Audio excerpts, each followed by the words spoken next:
Hi అండి. అందరికీ నమస్కారం. Welcome to my channel. ఈ వీడియోలో ఆంధ్రప్రదేశ్ రాష్ట్ర వ్యాప్తంగా జనవరి 1 నుండి మారిపోతున్నటువంటి 5 రూల్స్ ఇవే.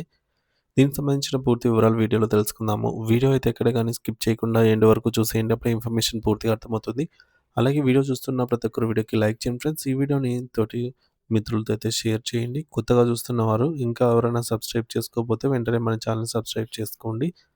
సో, దీనివల్ల నేను చేసే ప్రతి వీడియో మీ వరకు రీచ్ అవుతుంది. ఇక ఆలస్యం చేయకుండా వివరాల్లోకైతే వెళ్ళిపోదాము.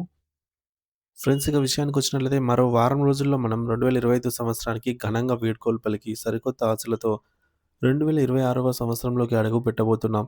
ప్రతి ఏటా జనవరి 1 తేదీన అనేక కొత్త నిబంధనలు అమల్లోకి రావటం సహజం. అయితే ఈసారి రాబోయే మార్పులు సామాన్య ప్రజల నుండి ప్రభుత్వ ఉద్యోగుల వరకు అందరిపైన గణనీయమైన ప్రభావాన్ని చూపనున్నాయి. ముఖ్యంగా ఆర్థిక రంగంలో కీలక మార్పులు చోటు చేసుకోబోతున్నాయి. ఇప్పటివరకు మన క్రెడిట్ స్కోర్ వివరాలు ప్రతి 15 రోజులకోసారి అప్డేట్ అయ్యేవి. కానీ 2026 జనవరి 1 నుండి క్రెడిట్ బ్యూరోలు ప్రతి వారం కస్టమర్ల డేటాను అప్డేట్ చేయనున్నాయి. దీనివల్ల లోన్లు తీసుకోవాలనుకునే వారికి తమ ఆర్థిక స్థితిగతులపై తాజా సమాచారం అందుబాటులో ఉంటుంది.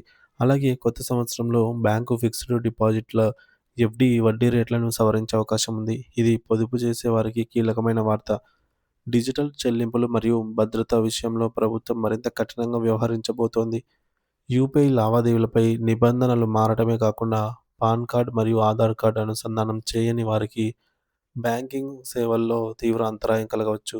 సైబర్ నేరాలను అరికట్టడానికి కేంద్ర ప్రభుత్వం సిమ్ బైండింగ్ విధానాన్ని తప్పనిసరి చేస్తోంది.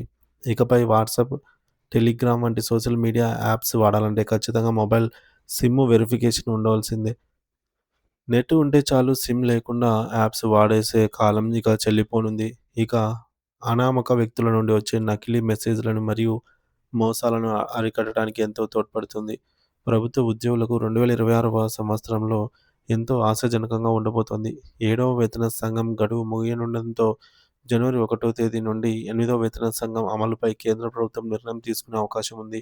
దీనివల్ల లక్షలాది మంది ఉద్యోగుల ప్రాథమిక వేతనం మరియు ఫిట్‌మెంట్ ఫ్యాక్టర్‌లో భారీ మార్పులు వచ్చే అవకాశం ఉంది. అలాగే కేంద్రం మరియు రాష్ట్ర ప్రభుత్వ ఉద్యోగులకు కరువు భత్యం డీఏ కూడా పెరగనుంది. ఇప్పటికే కొన్ని రాష్ట్రాలు తమ ఉద్యోగులకు కనీస వేతనాలు పెంచడానికి సిద్ధమవుతున్నాయి. ఇది ప్రభుత్వ ఉద్యోగుల కుటుంబాల్లో కొత్త ఉత్సాహాన్ని నింపనుంది. అలాగే పర్యావరణ పరిరక్షణలో భాగంగా రవాణా రంగంలో కూడా విప్లవాత్మక మార్పులు రాబోతున్నాయి. ముఖ్యంగా ఢిల్లీ, నోయిడా వంటి కాలుష్య కోరల్లో చిక్కుకున్న నగరాల్లో డీజిల్ మరియు పెట్రోల్ వాణిజ్య వాహనాలపై కొత్త ఆంక్షలు విధించబోతున్నారు. భారీ గూడ్స్ వాహనాలు మరియు డెలివరీ వెహికల్స్ ఇకపై నిర్దేశించిన సమయాల్లో లేదా కొన్ని ప్రత్యేక ప్రాంతాల్లో అనుమతించబడవు. ఈ నిర్ణయం ఎలక్ట్రిక్ వాహనాల ఈవీ వాడకాన్ని ప్రోత్సహించడానికి మరియు నగరాల్లో గాలి నాణ్యతను పెంచడానికి ఉపయోగపడుతుంది. వాహనదారులు తమ కాలుష్య ధృవీకరణ పత్రాలను పీయూసీ కూడా ఎప్పటికప్పుడు అప్డేట్ చేసుకోవడం తప్పనిసరి కానుంది. ఇక రైతు సోదరుల కోసం కూడా ప్రభుత్వం కొన్ని ప్రత్యేక నిబంధనలను తీసుకొస్తోంది. ఉత్తరప్రదేశ్ వంటి రాష్ట్రాల్లో ఇప్పటికే ప్రారంభించిన యూనిక్ ఫార్మర్ ఐడి కార్డులనైతే ఇతర రాష్ట్రాల్లో కూడా విస్తరించే అవకాశం ఉంది. పీఎం కిసాన్ నిధులు పొందాలంటే ఈ ఐడి అనేది తప్పనిసరి కావచ్చు. మరో ముఖ్యమైన మార్పు ఏంటంటే పంట బీమా పథకం పరిధిని పెంచుతూ అడవి జంతువుల దాడి వల్ల పంట నష్టం జరిగిన రైతులకు నష్టపరిహారం అందజేయనున్నారు. అయితే పంట నష్టం జరిగిన 72 గంటల్లోపు సంబంధిత అధికారులకు సమాచారం అందిస్తేనే ఈ ప్రయోజనం కలుగుతుంది.